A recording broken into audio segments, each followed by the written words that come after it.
ठीक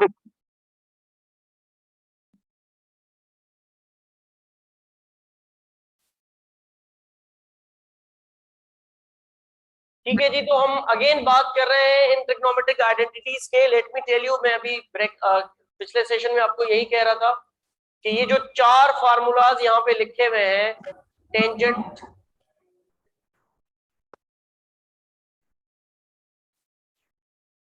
tangent, cotangent, secant और cosecant के फार्मूलाज जो लिखे हुए हैं, ये सारे फार्मूलाज आपके लिए बहुत इंपॉर्टेंट है। ये बिल्कुल बिगिनिंग है, आगे जाके और फार्मूला नीचे आ रहे हैं जो कि सब आपको याद होने चाहिए बिल्कुल फिंगर टिप्स पे।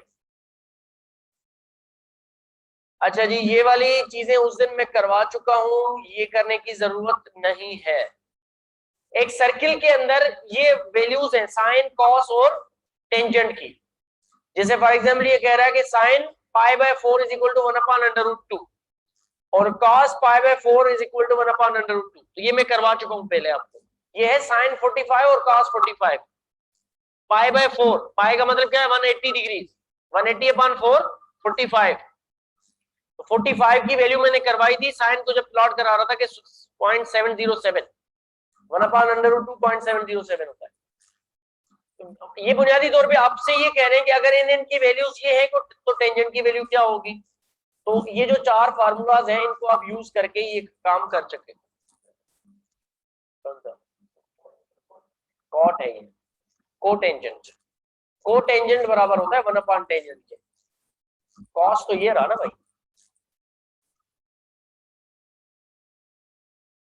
ये पूरी टेबल गिवन है। ये टेबल मैन्युअली डेवलप हो सकती है, ये कभी फुर्सत से आना मेरे पास तो ये मैं बता दूंगा कि ये कैसे विदाउट कैलकुलेटर ये कैसे बनाई जा सकती है और कैसे याद की जा सकती है। ठीक है, इनके अंदर ये जो फार्मूला मैंने ऊपर चार दिखा है ना, वो चार फार्मूला इसके अंदर यूज होंगे। ये हमारा अभी टॉपिक नहीं है, वरना मैं ये भी आपको अभी बता देता। अच्छा, इसका जो ग्राफ है ये मैं समझा चुका हूं, तो इसके ग्राफ में नहीं जा रहा हूं मैं। साइन के जो ट्रिग्नोमेट्रिक फंक्शन के ग्राफ है ये मैं पहले करा चुका हूँ, साइन और कॉस दोनों ग्राफ हम पहले कर चुके हैं, तो उसमें नहीं जा रहे हैं। ट्रिग्नोमेट्रिक आइडेंटिटीज अलबत्ता बहुत इंपॉर्टेंट है। अब ये कैसे आए, कहां से आए, इनके डिटेल्स में अभी हम नहीं जाने वाले हैं। जैसे फॉर एग्जांपल लिखा हुआ है कि अगर x बराबर है और cos थीटा और y बराबर है r sin थीटा, तो cos square theta plus sin square theta बराबर होगा किसके, 1 के। इतना बता देता हूं कि ये सर्किल वाला इक्वेशन जो मैंने आपको पढ़ाया था ना, x square plus y square is equal to r square, वहां से निकला है ये। चले, अगर वहां से नहीं निकला तो ये जो बोर्ड पे लिखा हुआ है ना Pythagoras theorem, hypotenuse square is equal to base square plus perpendicular square, तो वहां से मिला है ये। बेस होता है कॉस और जो परपेंडिकुलर होता है वो साइन होता है। तो perpendicular square plus base square is equal to hypotenuse square. तो हाइपोटेन्यूज स्क्वायर यहाँ पे कांस्टेंट है जो कि 1 होगा, चेंज हो सकता है ये आगे जाके, मगर ये बहुत बुनियादी आइडेंटिटी है, इसको याद रखना है। cos square theta plus sin square theta equal to 1, इसको चेंज कर सकते हैं यहां से। अगर मैं आपसे कहूं कि sin स्क्वायर थीटा किसके बराबर है, तो आप कहेंगे 1 माइनस cos स्क्वायर थीटा। और अगर मैं कहूं कि cos स्क्वायर थीटा किसके बराबर है, तो आप कहेंगे 1 minus sin square theta. Rearranging हो सकती है, आगे की भी होगी इन्होंने, अच्छा नहीं की है, चले। उसके बाद ये दो फार्मूला बहुत इंपॉर्टेंट है, मतलब in order to solve the derivation and integration, ये फार्मूला बहुत ज्यादा काम आने वाले हैं ये दोनों। ठीक है जी, क्योंकि आप आगे जाके देखेंगे कि टेंजेंट और कोटेंजेंट और सीकेंट और कोसीकेंट के जो इंटीग्रेशन और डेरिवेशन है वो बहुत मुश्किल होते हैं। इसीलिए हम क्या करते हैं, उनकी रिप्लेसमेंट करते हैं। क्या करते हैं, रिप्लेसमेंट करते हैं। और रिप्लेसमेंट कैसे करते हैं, इन फार्मूला से करते हैं। कि अगर हमारे पास सीकेंट स्क्वायर आया हुआ है तो सीकेंट स्क्वायर को हटा के 1 प्लस टेन स्क्वायर लिख दिया, या अगर हमारे पास टेंजेंट स्क्वायर आया हुआ है तो हम उसको कर दें 1 माइनस सीकेंट स्क्वायर माइनस 1 कर दें। तो ये कितने फार्मूला हो गए, फार्मूला गिनते रहो था। 4 फार्मूला मैंने ये बताए थे शुरू में, 4 ये हो गए थे, सही है। और 5वां फार्मूला आपका मिला ये, और ये हो गए 7 फार्मूलाज। ठीक है जी। इन 7 फार्मूलाज में ये जो 3 फार्मूलाज है, इस वाले फार्मूला से फिर 3 फार्मूला और निकलते हैं। ये याद है तो उसको रीअरेंज कर सकते हो। इसी तरह से इन दोनों में से भी 2-2 फार्मूलाज निकलते हैं जिनको रीअरेंज कर सकते हैं कि टेंजेंट स्क्वायर किसके बराबर है, सीकेंड स्क्वायर -1 के, या फिर 1 किसके बराबर होगा, tangent square secant square minus tangent square. इसी तरह से एडिशन के फार्मूलाज हैं, ये भी बहुत इंपॉर्टेंट फार्मूलाज हैं ट्रिग्नोमेट्री के। ये बहुत ज्यादा इंपॉर्टेंट आइडेंटिटीज हैं जिनको आपको जहन में रखना है। अगर ट्रिग्नोमेट्री में ऐसा हो रहा हो कहीं कि कॉस की जो एंगल्स है वो ऐड हो रही हो, ये क्या है बेसिकली, याद करो मैंने अभी अभी बताया था, पढ़ाया था, शिफ्टिंग। एक्स एक्सिस की शिफ्टिंग पढ़ाई थी, x प्लस एच कराया था, याद है। तो अब ये साइन a प्लस बी भी समहाउ, अब इसको अगर कांस्टेंट होते ये तो इसको हम शिफ्टिंग कह लेते हैं, और ये शिफ्टिंग ही है किसी हद तक, मगर ये बहुत मुश्किल है। याद रखना, अगर कहीं पे आपको इसकी इंटीग्रेशन या डेरिवेशन करनी पड़ जाए cos a प्लस बी की, तो मसला होगा। लिहाजा हम क्या करते हैं, इसको रीअरेंज करके लिखते हैं cos a cos b minus sin a sin b। याद रखना है, ये आसान फार्मूला है ये बहुत। cos a प्लस बी किसके बराबर होगा, cos a cos b minus sin a sin b। फिर sin a प्लस बी किसके बराबर होगा, sin a cos b cos a sin b, मतलब उसमें दोनों सेम सेम है, इसमें अल्टरनेट है, पहले sin a cos b फिर cos a sin b। बड़े आसान फार्मूलाज हैं और बड़े सिंपल फार्मूलाज हैं, इनको एक दफा जहन में लगा लो। कितने फार्मूला हो गए भाई साहब, 7 और 2 9 फार्मूलाज ही हो गए। ठीक है जी। इसी तरह से 2 फार्मूलाज ये हैं, इसको कहा जाता है डबल एंगल फार्मूला, अभी अभी करवाया था, याद है, sin 2x, sin 2x करवाया था। sin 2x में क्या हो रहा था, स्ट्रेचिंग हो रही थी, कंप्रेशन हो रही थी, कंप्रेशन हो रही थी, एक्स एक्सिस में कंप्रेशन दिखाई दी, तो वही है sin 2 थीटा। अब आप sin 2 थीटा लिखो या 2 sin थीटा cos थीटा लिखो, बात एक ही है। बिल्कुल इसी तरह से cos 2 थीटा किसके बराबर है, cos square theta minus sin square theta. अभी आपको ये थोड़े बोरिंग लगेंगे, मैं अगली क्लास में आपको ये देखना चाह रहा हूं कि आपकी कॉपी पे ये लिखे हुए होने चाहिए। कितने फार्मूला हो गए भाई, 11 फार्मूला हो गई है। ठीक है जी। हाफ एंगल फार्मूला, ये भी बहुत इंपॉर्टेंट फार्मूलाज है, याद रखना भाई। और ये मैं आपको याद दिलाऊंगा कि मैंने इस क्लास में आपको बताया था कि ये फार्मूला बहुत इंपॉर्टेंट है।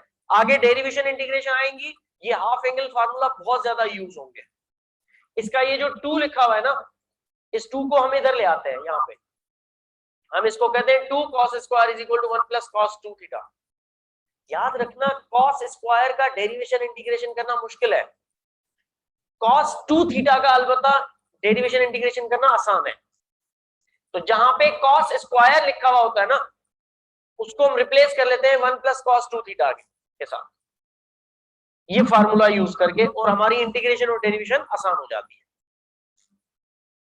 इसी तरह से साइन स्क्वायर सेम फार्मूला है, सिर्फ उसमें 1 प्लस है, इसमें 1 माइनस है। तो फार्मूलाज को याद करने के लिए, इवन रट्टा मारने के लिए, रट्टा ही लगेगा ना याद करना, उसमें भी देखिए एक आइडेंटिफिकेशन है जिसको आप यूज कर सकते हो।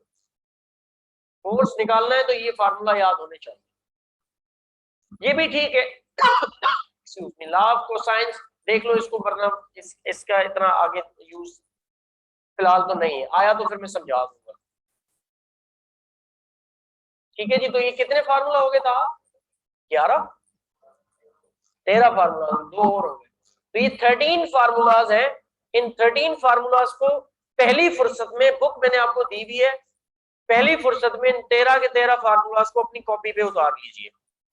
मैं याद रखें, ये वाले फार्मूले नहीं दूंगा पेपर के अंदर, ठीक है। ये पेजेस में बता देता हूं आपको, ये स्टार्ट होते हैं, ये पेज नंबर क्या है भाई इसका, यार ये वाला पेज और नीचे वाला डिफरेंट होगा, पेज नंबर 23 से लेकर ये जाएगा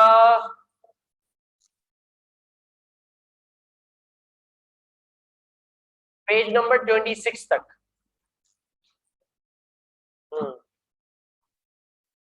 ठीक है जी। तो ये ट्रिग्नोमेट्रिक फंक्शंस के लिए मैंने आपको ये चंद बातें बता दी हैं जो कि आपको काफी हेल्प करने वाली है।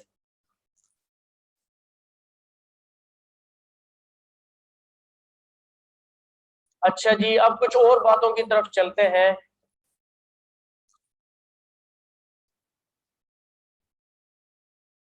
एक्सपोनेंशियल फंक्शंस की बात कर लेते हैं। बोर्ड पे देख ले भाई। एक्सपोनेंशियल फंक्शन अगेन ऐसे फंक्शंस हैं जो कि हम पहले डिस्कस कर चुके हैं थोड़े बहुत। मैं आपको लास्ट क्लास में y is equal to a power x बता चुका हूं। याद करें, मैंने आपको कहा था कि हम फंक्शंस बना रहे थे y is equal to f of x equal to x square. ऐसा ही था ना। अगर इसी फंक्शन को मैं ऐसे लिख दूं 2 पावर x, 2 पावर x, ये वाला अलजेब्रिक फंक्शन है। This is algebraic function. Where is ये वाला कौन सा फंक्शन है? एक्सपोनेंशियल फंक्शन है। जब कांस्टेंट के ऊपर वेरिएबल पावर आ जाए तो एक्सपोनेंशियल फंक्शन है, और अगर वेरिएबल के ऊपर कांस्टेंट पावर है तो दैट इज अलजेब्रिक फंक्शन। बात समझ में आई है? चले, अब इसको थोड़ा सा फर्दर कंटिन्यू कर लेते हैं। वही चीज इधर लिखी हुई है, देखें। एक्सपोनेंशियल बिहेवियर आपको यहाँ पे समझाया जा रहा है। मैं डिटेल में नहीं बताऊंगा आज, क्योंकि पहले इसको हम डिस्कस कर चुके हैं कि इसका बिहेवियर और ग्राफ किस तरीके से बनेगा। मैं सिर्फ इसको चंद बातें बताना चाह रहा हूं। F of x is equal to a power x, जहां पे ए क्या है? कांस्टेंट है, और ए की ए 1 नहीं होना चाहिए। कांस्टेंट 1 नहीं होना चाहिए, क्योंकि 1 की जो भी पावर हो वो 1 1 ही रहेगा। ठीक है ना। 1 के ऊपर जो भी पावर लगा दो 1 ने चेंज नहीं होना, इसलिए 1 1 के बराबर नहीं हो सकता। बहुत सारी चीजें हैं इसके अंदर, उसमें हम नहीं जा रहे हैं। सिर्फ बुनियादी आइडिया मैंने आपको देना था एक्सपोनेंशियल का। अगेन एक्सपोनेंशियल के अंदर दो चीजें आ सकती हैं, वो भी मैं आपको डिस्कस कर चुका हूं कि एक्सपोनेंशियल के ऊपर ये पॉजिटिव पावर भी हो सकता है और एक्सपोनेंशियल के ऊपर पावर नेगेटिव भी हो सकता है। और ये मैं आपको ई पावर एक्स और ई पावर प्लस एक्स के साथ समझा चुका हूं। मैंने बताया था कि अगर ई पावर पॉजिटिव एक्स है तो वो एक्सपोनेंशियल ग्रोथ होगा। जैसे अभी महंगाई बढ़ रही है तो उसका ग्रोथ क्या है? एक्सपोनेंशियल ग्रोथ है। ये ग्रोथ है,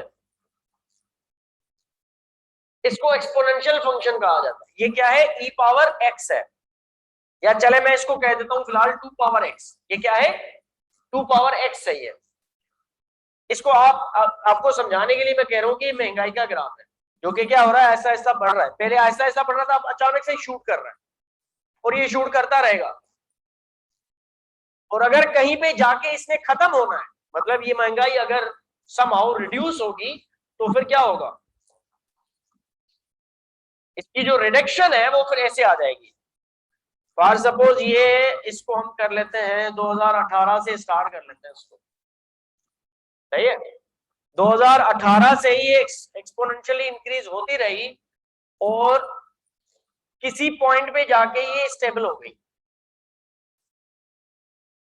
जो कि होनी नहीं है, मगर अज्यूम कर लेते हैं कि स्टेबल हो गई 2022 पे। सही है। फिर लेट्स से 2023 पे ये ग्राफ नीचे आना शुरू हो गया।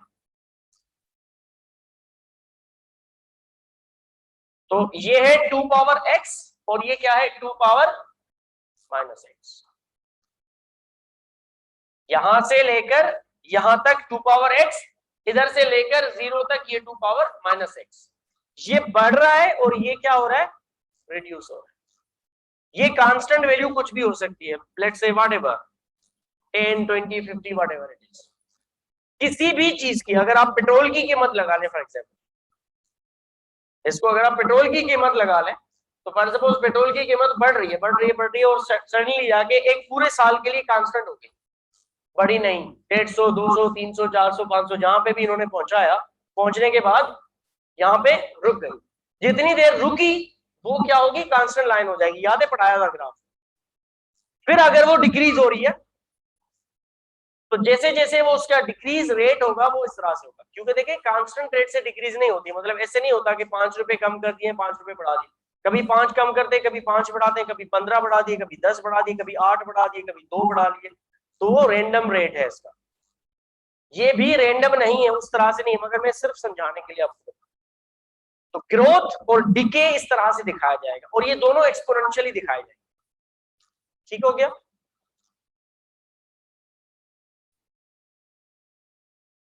इसके अंदर पावर्स बहुत सारी हो सकती हैं और इसमें बहुत ज्यादा डिटेल्स हैं, मैं नहीं जा रहा हूं उन डिटेल्स में, हमारा टाइम काफी ऑलरेडी जा चुका है, तो उन डिटेल्स में मैं नहीं जा रहा हूं, सिर्फ चंद बातें इसमें जरूर मैं आपको बताने वाला हूं। एक्सपोनेंशियल के रूल्स यहाँ पे डिस्कस किए गए हैं और होपफुली ये रूल्स आपको ऑलरेडी पता होंगे, मुझे बताने की जरूरत नहीं है, मगर फिर भी बता देता हूं कि अगर दो एक्सपोनेंशियल्स आपस में मल्टीप्लाई करने हैं और दोनों की बेस सेम है तो पावर्स क्या हो जाएंगे, 8 हो जाएंगे। बोले भाई बोले। देखें ये दो एक्सपोनेंशियल्स हैं, a power x multiplied by a power y, और ये दोनों a क्या है, ग्रेटर देन 0 है। ऐसा नहीं हो सकता कि a लेस देन 0 हो जाए, फिलहाल a क्या है, ग्रेटर देन 0। तो इन दोनों की मल्टीप्लिकेशन कैसे होगी, दोनों की जो पावर है वो आपस में ऐड हो जाएगी, a power x plus a power y। Similarly अगर एक पावर के ऊपर दूसरी पावर आ जाए, a power x whole power y या a power y whole power x, तो इसको कहा जाता है पावर ऑफ पावर, बताया था लास्ट क्लास में। पावर के ऊपर पावर है, x के ऊपर दूसरी पावर है y, तो इस केस में पावर्स मल्टीप्लाई होते हैं, इसको क्या कहा जाता है, लॉ ऑफ पावर, और इसमें पावर्स आपस में क्या होते हैं, मल्टीप्लाई होते हैं, a एक्स वाई हो जाएगा, ये भी एक्स वाई होगा, वो भी एक्स वाई हो जाएगा। ठीक है जी। इस तरह से अगर दो फ्रैक्शंस लिखे हुए हो, न्यूमरेटर और डिनोमिनेटर दोनों की पावर सेम है, a पावर x और b पावर x, तो दोनों को हटा के एक ही कॉमन पावर दोनों को दे सकते हैं, होल पावर करके। बात समझ में आ गई। अच्छा, इसी तरह से अगर डिफरेंट पावर्स है, न्यूमरेटर और डिनोमिनेटर की डिफरेंट पावर है, तो और वो डिवीजन में है, तो नीचे वाला जो है उसको अगर हम ऊपर ले आए तो वो बन जाएगा माइनस में, और फिर इनकी आपस में मल्टीप्लीकेशन होगी तो a power x minus y हो जाएगा। तो ये बेसिकली पता है क्या होगा, यहाँ पे a power x multiplied by a power minus y, फिर मल्टीप्लीकेशन में पावर्स क्या होंगे, 8, एक का पावर है x, दूसरे का पावर है माइनस y, 8 हो जाएंगे। इसी तरह से ये भी है, अगर दोनों का सेम पावर है, बेसिस भले डिफरेंट हो, पावर सेम है, तो क्या हो जाएगा, होल पावर कर सकते हैं उसको, जैसे डिवीजन में किया था वैसे मल्टीप्लिकेशन में। इसके कुछ एग्जांपल्स हैं, वो आप देख लीजिएगा, मैं उनमें नहीं जा रहा।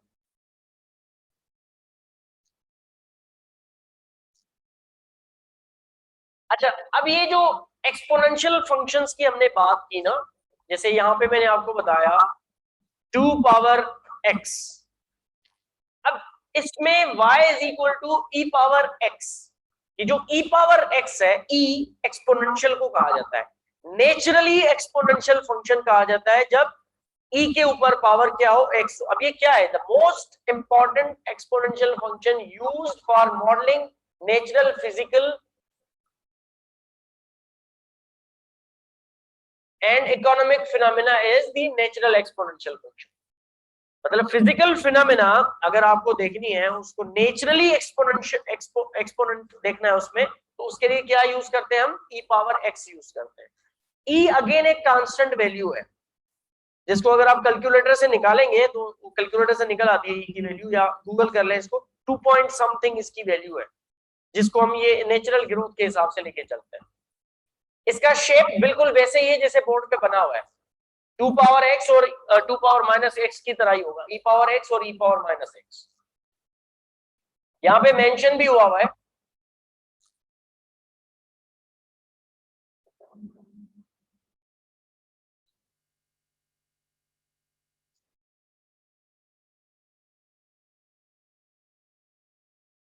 अच्छा, इसके स्लोप पे अभी हम नहीं जा रहे, स्लोप मैंने आपको पढ़ाया नहीं है, आगे जाके स्लोप पढ़ेंगे तो फिर बताऊंगा। एक्सपोनेंशियल ग्रोथ एंड डीके, जैसे मैंने आपको बताया कि अगर यहाँ पे क्या है, y is equal to e power k x है। अब k अगर ग्रेटर देन 0 है तो ग्रोथ होगा, और अगर k लेस देन 0 है तो डीके होगा। मतलब k लेस देन 0 का मतलब बेटा है नेगेटिव, और k ग्रेटर देन 0 का मतलब क्या है, पॉजिटिव। तो ये है growth, y is equal to e power 1.5x, ठीक है। और ये है इसका डीके, के y is equal to e power minus 1.2x। ये जो वैल्यू यहाँ पे लिखी हुई है 1.5x और 1.5 और 1.2, ये बेसिकली रेट को डिफाइन करेंगी। किसको डिफाइन करेंगी, रेट को। मतलब ये कितना जल्दी ग्रो करेगा और कितना स्लो ग्रो करेगा, ये किस पे डिपेंड करता है, इसकी वैल्यूज पे डिपेंड करता है। कोई फास्ट ग्रो करेगा, कोई स्लो ग्रो करेगा, कोई फास्ट डीके करेगा, कोई स्लो डीके करेगा, डिपेंडिंग अपॉन के इसकी वैल्यू क्या लिखी हुई है।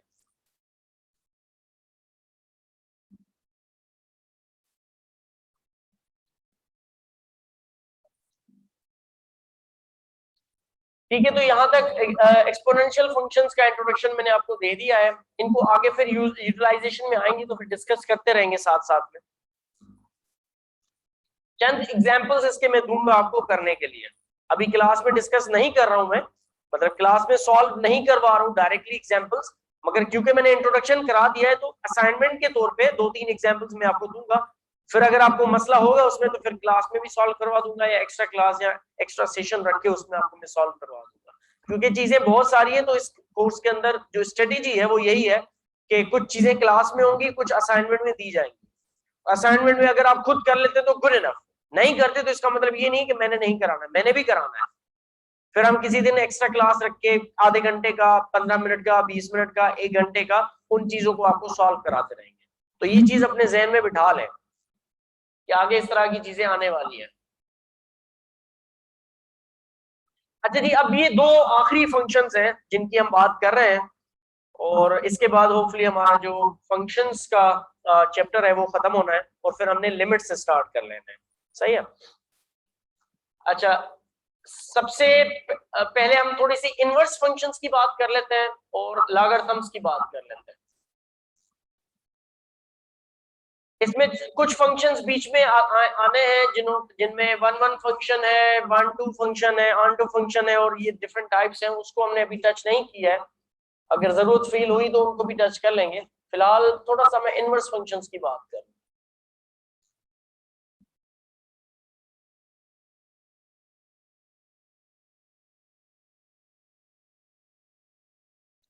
अच्छा, अब देखें इनवर्स फंक्शन का मतलब क्या है। इनवर्स फंक्शन का मतलब ये है कि f of inverse 1 b is equal to a if f of a is equal to b। मतलब बेसिकली हम क्या कर रहे हैं कि डोमेन और रेंजेस क्या हो रही है, उसकी चेंज हो रही है। इनवर्स करने का मतलब क्या होगा, यही मतलब है। तो इसको अगर आप यहाँ पे समझें तो ये लिखा हुआ है since each output of a function comes from just one input. अगर चले पहले मैं 1-1 फंक्शन आपको बता देता हूँ। 1-1 फंक्शन ये होता है कि एक इनपुट पे एक आउटपुट, एक इनपुट पे एक आउटपुट। कभी कभार ऐसा होता है कि दो इनपुट्स पे भी एक आउटपुट आ सकता है। अब ये चीज को जरा गौर से समझना, मैं इसको टच नहीं करना चाह रहा था, मैं इसको पतली गली से निकल रहा था इससे, मगर आ गया, भले भले आ गया तो कुछ समझा देता हूँ। क्या है भाई, एक फंक्शन है हमारे पास, for example y is equal to x. क्या फंक्शन है,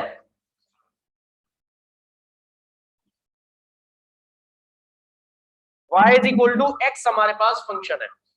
ये करवा चुका हूं मैं आपको, याद रखिएगा। इसमें आप वैल्यू पुट करते जाए, 1 पुट किया 1 मिला, 2 पुट किया 2 मिला, 3 पुट किया 3 मिला, 4 पुट किया 4 मिला। ये x है और ये y, ऐसा ही है। डिफरेंट इनपुट दिया, डिफरेंट आउटपुट मिल रहा है। कभी भी ऐसा नहीं होगा कि जो 1 पे आउटपुट 1 आया किसी दूसरी वैल्यू पे भी इसका आउटपुट क्या आ जाए, 1 आ जाए, ऐसे नहीं होगा।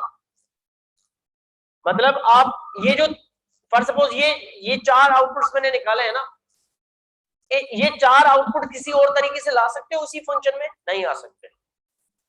चले दूसरा फंक्शन मालूम कर लेते हैं। यहाँ पे ये है y equal to x. For example हमारे पास दूसरा फंक्शन है y equal to x square. 1 पे क्या मिला 1, 2 पे क्या मिला 4, 3 पे क्या मिला 9, 4 पे क्या मिला 16। मतलब यहां पे भी 4 डिफरेंट इनपुट्स पे 4 डिफरेंट आउटपुट मिले हैं। रिपीटेशन नहीं हुई है, आउटपुट्स की रिपीटेशन नहीं हुई है। अच्छा मुझे बताओ कि बाकी दीगर कोई भी इनपुट में इसमें पुट करूं ये वाली वैल्यूज आ सकती है या नहीं आ सकती है? भाई इसमें -1 पुट करना दोनों में, इसमें पुट किया क्या मिला -1, इसमें पुट करना -1 क्या मिलेगा, रिपीट हो गया। मतलब दो डिफरेंट इनपुट्स पे सेम आउटपुट। इसी तरह से -2 पुट करो जरा, यहां पे -2 आ जाएगा, यहां पे रिपीट हो गया। मतलब ये हुआ कि ये जो y is equal to x square function है ये डिस्टिंग्विश इनपुट पे डिस्टिंग्विश आउटपुट नहीं देता। इसके आउटपुट्स रिपीटिंग हैं, रिपीट हो सकते हैं, इसीलिए इसको हम कहेंगे कि ये 1-1 फंक्शन नहीं है। इसमें 1-1 फंक्शन कौन सा है, ये है 1-1 फंक्शन। 1-1 का मतलब क्या होता है, सिंगल इनपुट सिंगल आउटपुट। यहां पे क्या हो रहा है, सिंगल इनपुट सिंगल आउटपुट नहीं हो रहा है। इस पे ये आउटपुट मिला, इस पे भी यही आउटपुट मिल रहा है। तो इनपुट तो सिंगल है, इसमें भी आउटपुट सिंगल नहीं है। सिंगल इनपुट मल्टीपल आउटपुट्स है। ठीक हो गया। तो ये 1-1 फंक्शन नहीं कहलाएगा, ये कोई और फंक्शन है, उसके डिटेल में नहीं जा रहा। अब इनवर्स फंक्शन क्या है, असल कहानी में बता रहा हूं किसकी, इनवर्स फंक्शन की। तो इनवर्स फंक्शन ये है कि अगर each output of a 1-to-1 function या 1-1 function comes from just one input, the effect of function can be inverted. अगर ऐसा हो रहा हो, याद रखिएगा, अभी इन्वर्सिंग करने का तरीका बता। क्या हो रहा है, एक इनपुट पे एक आउटपुट, एक इनपुट पे एक आउटपुट, एक इनपुट पे एक आउटपुट। तो ये कह रहे हैं कि इसको हम क्या कर सकते हैं, इसका इंपैक्ट या इफेक्ट इन्वर्ट कर सकते हैं। कैसे इन्वर्ट कर सकते हैं, inverted to send an output back to input from which it comes. कर सकते हैं ना, रिपीट कर सकते हैं ना इसको। सेम सेम सेम चीज इसमें क्या आ गई, इन्वर्टेड आ गई, कि वही चीज आप उसको इन्वर्ट कर सकते हो। Suppose that f is a 1-1 function on domain D, ठीक है जी, और विद रेंज उसका R है। The inverse function f inverse is defined by, कैसे डिफाइन करेंगे उसको हम, फॉर सपोज ये कोई फंक्शन है f, या चले f ऑफ x कर लेते हैं। फंक्शन क्या है, f ऑफ x है, इसका इनवर्स क्या होगा, f इनवर्स ऑफ x। मतलब फंक्शन है f, उसका इनवर्स क्या बना, f इनवर्स। डिफाइन कैसे करेंगे, डिफाइन ऐसे करेंगे जैसे यहां पे लिखा हुआ है कि हम कहेंगे f inverse is equal to a, अगर f of a is equal to b। नहीं आई बात समझ में, अगर ये मैथमेटिक्स समझ में आ गई तो काफी बात समझ में आ जाए। इफ अगर f ऑफ a बराबर है b के, f ऑफ a किसके बराबर है, f ऑफ b के बराबर है, तो इस फंक्शन f का इनवर्स किसके बराबर होगा, f of b equal to a। Inverse function यही होगा ना भाई। देखो ये क्या है, ये है f, और ये क्या है f इनवर्स। अगर मैं x से y जाऊं ऐसे, f of x is equal to y, तो ये नॉर्मल फंक्शन है। अगर मैं इसको उल्टा कर दूं, f of y equal to x, मतलब ये वाला, तो ये क्या हो जाएगा, इनवर्स हो जाएगा। x to y normal function है, y to x inverse function हो जाएगा। मगर कंडीशन क्या है, कंडीशन ये है कि f ऑफ x 1 होना जरूरी है। ये वाला फंक्शन इन्वर्ट नहीं हो सकता। क्यों इन्वर्ट नहीं हो सकता, क्योंकि जब हम ये वाला इनपुट लेके जाएंगे तो ये 1 हमें कैसे पता चला कि -1 वाला है या +1 वाला है, क्योंकि इसके इनपुट्स क्या थे, 2 इनपुट्स थे। 2 इनपुट्स को हम इन्वर्ट्स नहीं कर सकते, सिंगल इनपुट को इन्वर्ट्स कर सकते हैं।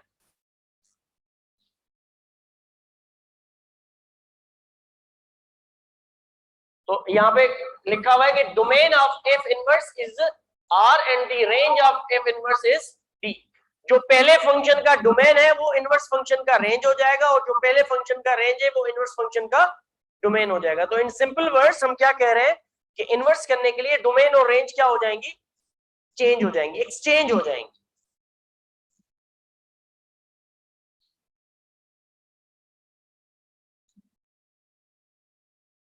देखें, टेबल देख लें, ये एग्जाम्पल देख लें। एक्स और एफ ऑफ एक्स लिखा हुआ है, यहाँ पे इसको क्या कर दिया, इनवर्स कर दिया, y और f इनवर्स y कर दिया। वही वैल्यूज है, पहले 1 डोमेन था, अब 1 क्या है, रेंज है। पहले 3 यहाँ पे रेंज था, अब 3 यहाँ पे डोमेन है।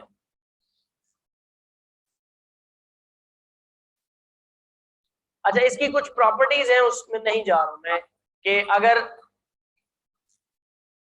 उसी फंक्शन को, एक फंक्शन को उसके इनवर्स के साथ कंपोजिट फंक्शन करोगे तो आपको क्या मिलेगा, x मिलेगा। ठीक है जी। और अगर x के साथ करोगे, अगर y के साथ करोगे तो फिर आपको y मिल जाएगा। ये प्रॉपर्टी है, इसको इतनी इंपॉर्टेंट नहीं है क्योंकि हम इसको यूज नहीं करने वाले।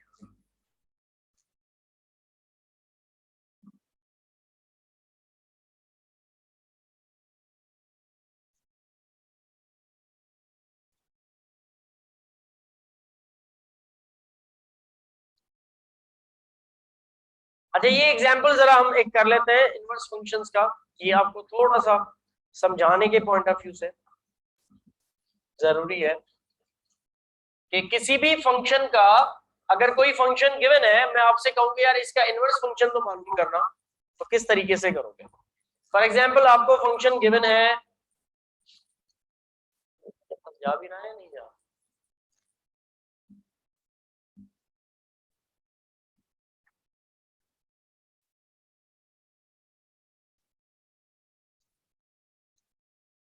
अच्छा जी, अगर हमारे पास एक फंक्शन हो, let's say y is equal to 2x, क्या था, y is equal to 1/2x plus 1।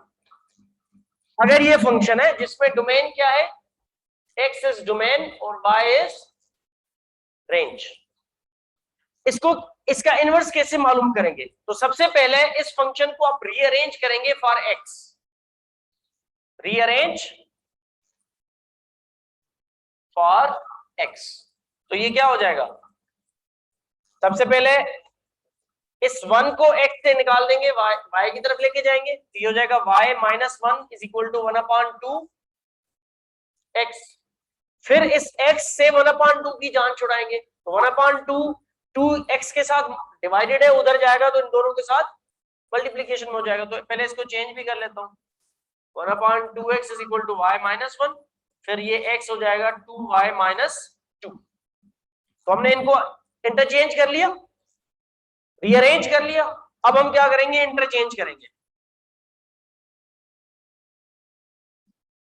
x with y और y विथ x। तो जहां जहां पे x है वहां वहां पे y लिखेंगे, और जहां जहां पे y है वहां वहां पे x लिखेंगे। तो ये हो जाएगा y is equal to 2x minus 2। अब ये दोनों फंक्शंस, ये है for suppose f of x, तो ये क्या है, f इनवर्स ऑफ x। ये दोनों एक दूसरे के इनवर्स फंक्शन है या रेसिप्रोकल फंक्शन है। समझ में आ गई?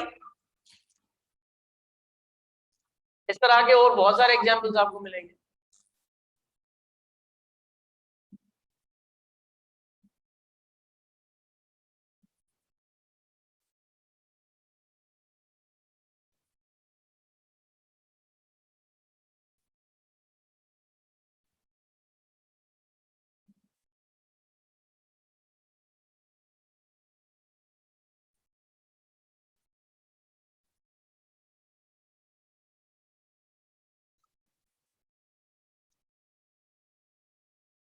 अच्छा जी, अब थोड़ी सी बात कर लेते हैं, ये बहुत इंपॉर्टेंट फंक्शन है लागत फंक्शन। यार इसको मिटा दोगे?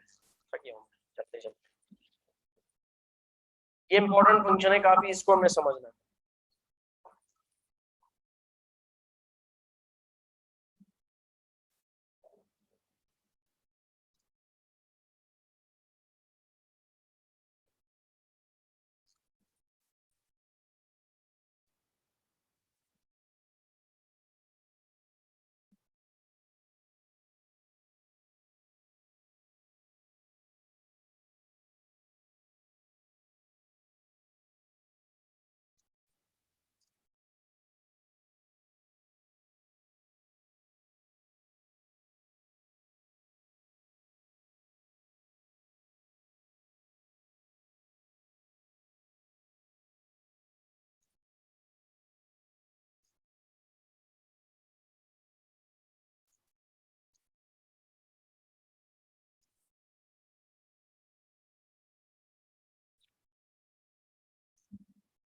अच्छा जी, लॉगरिथम फंक्शन की बात कर लेते हैं।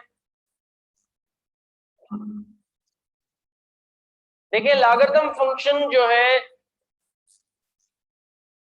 अब बेसिकली ये होता क्या है? लॉगरिथम फंक्शन है, अगर उसका बेस a हम रखें और हम इसको कहें कि y इज इक्वल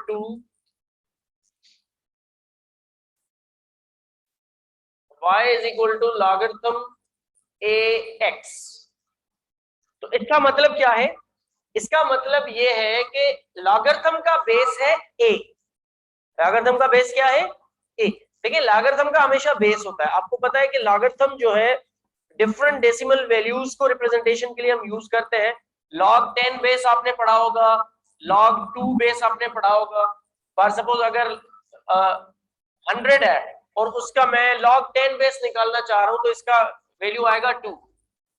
क्यों? क्योंकि ये हो जाएगा 10 का बेस और स्क्वायर। तो लॉगरिथम क्या है? ये बेसिकली एक्सपोनेंशियल को शो करता है। तो 10 बेस 100 को 10 बेस पे लेके जाएंगे तो ये क्या हो जाएगा? 10 स्क्वायर। इसी तरह से अगर 1000 है तो 10 का बेस कितना होगा? 3। तो log 10 बेस उसका कितना होगा? 3 हो जाएगा। अगर log 2 है और हमारे पास वैल्यू गिवन है 16, तो ये 2 की बेस पे लेके जाओ इसको, तो ये हो जाएगा 2 पावर 4। तो इसकी वैल्यू हो जाएगी 4, इसकी वैल्यू हो जाएगी 2। तो जो भी बेस है बेसिकली वैल्यू को उसके हिसाब से चेंज करना पड़ता है हमें। बात समझ में आई है? इसी तरह से अगर हमारे पास लिखा हुआ है कोई function y is equal to f of x, चलो यूं लिख लेते हैं, f of x is equal to y equal to log a. Log a का मतलब क्या है? ए इज बेस, ठीक है। एक्स क्या है? पावर है।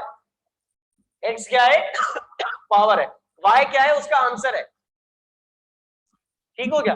अच्छा, तो ये बेसिकली कहां से आया? हमने जितने भी फंक्शंस पढ़े हैं उनमें से ये कहां से बना? ये इनवर्स फंक्शन है। ये क्या है? ये जैसे यहां पे लिखा हुआ है, is the inverse function of, is the inverse function of किसका? y is equal to a power x। y is equal to a power x। अभी मैंने आपको बताया कि इनवर्स फंक्शन किस तरह से मालूम करते हैं हम। बिल्कुल उसी तरह से किसी मेथड से हमने इस फंक्शन का इनवर्स मालूम किया है। इसकी डेरिवेशन है, मैं उसमें नहीं जा रहा हूं अभी, ठीक है। तो अगर आपके पास लिखा हुआ है y is equal to a power x और मैं आपसे कहूं कि इसका इनवर्स फंक्शन बताना, तो इसका इनवर्स फंक्शन क्या है? y is equal to log a, क्योंकि बेस क्या है, a है, a चला जाएगा बेस में और x आ जाएगा, पावर आ जाएगा यहां। तो लॉगरिथम फंक्शन की बेसिकली कहानी क्या है, सिंपल कहानी हो गई।